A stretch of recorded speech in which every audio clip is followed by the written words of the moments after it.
ये खबर पूरे देश को दहला सकती थी, क्योंकि यूपी में डिप्टी सीएम की कुर्सियों पर मोहरों को बदलने की कोशिश पर पड़ा उल्टा दांव कोई छोटी मोटी सी घटना नहीं है।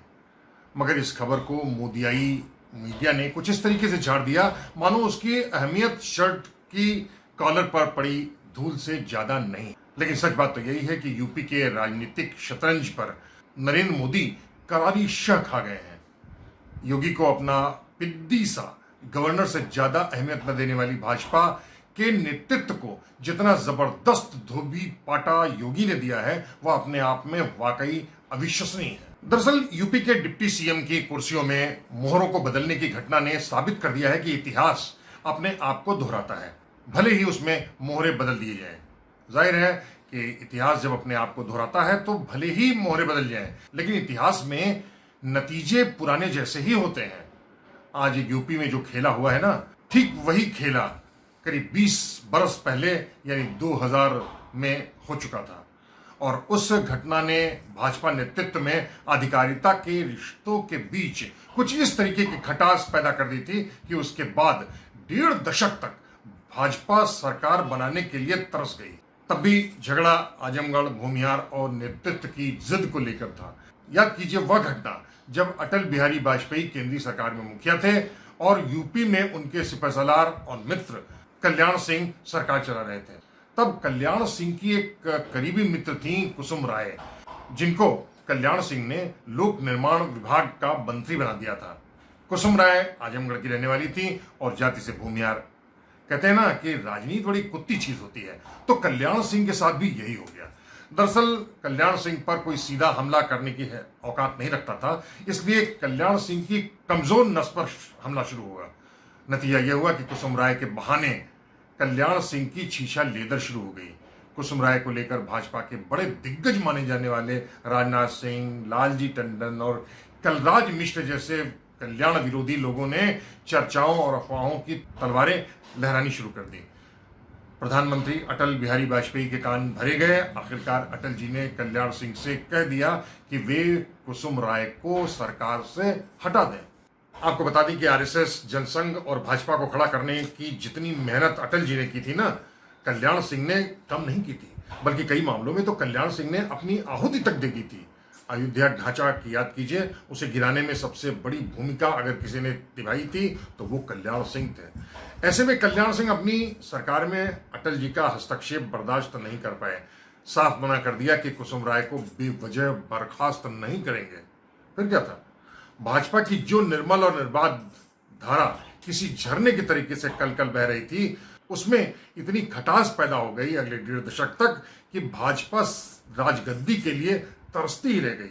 वह तो बलिहारी रही प्रचंड हिंदुत्व, बहुजन समाज पार्टी और समाजवादी पार्टी की करतूतों, ख्वाहिशों और अराजकताओं की। मोदी के नाम पर भाजपा को यूपी का ताज एक बार फिर नसीब मिल गया। मगर इस बार एक नया झंझट खड़ा हो गया। उसमें भी प्रधानमंत्री और मुख्यमंत्री में अब झंझट शुरू हो गया है। वह है यूपी के डिप्टी सीएम की कुर्सी पर केशव प्रसाद मौर्य की जगह अरविंद शर्मा को फिट करने की कवायदें।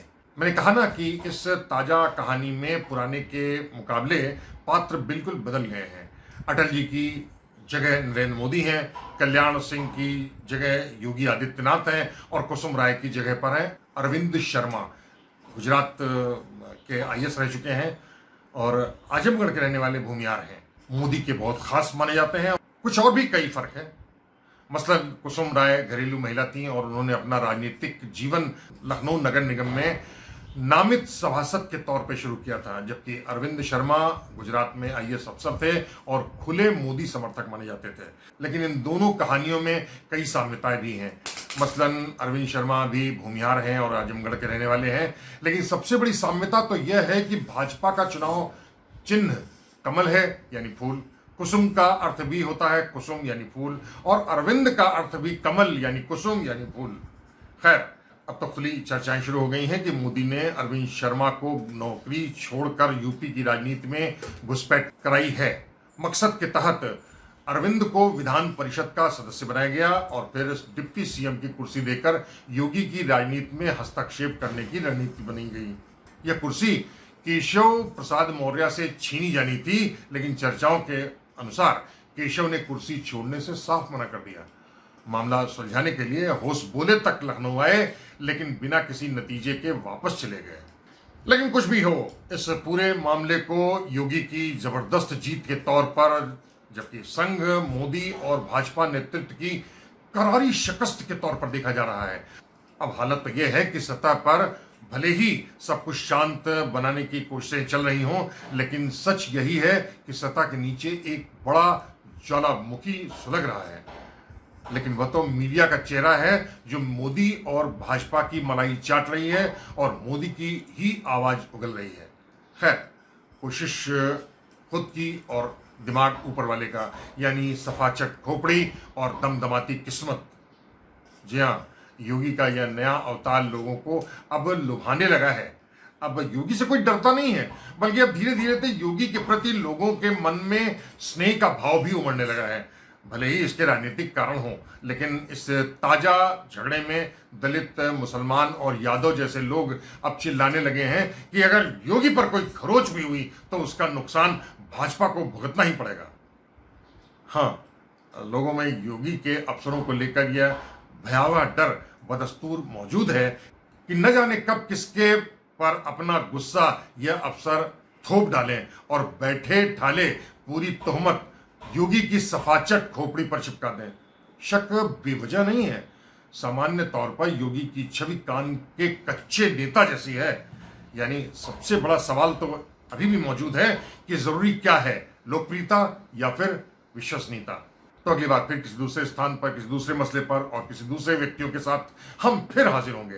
तब तक दुलत्ती के लिए कुमार सोविन को इजाजत दीजिए। आपसे गुजारिश वही है कि अगर आपको हमारा चैनल पसंद है तो यूट्यूब पर उसे सब्सक्राइब कीजिए, घंटी बजाइए, सोशल मीडिया में ज्यादा से ज्यादा शेयर कीजिए, ताकि लोगों को पता चल सके कि दुलत्ती ऐसे लगाई जाती है।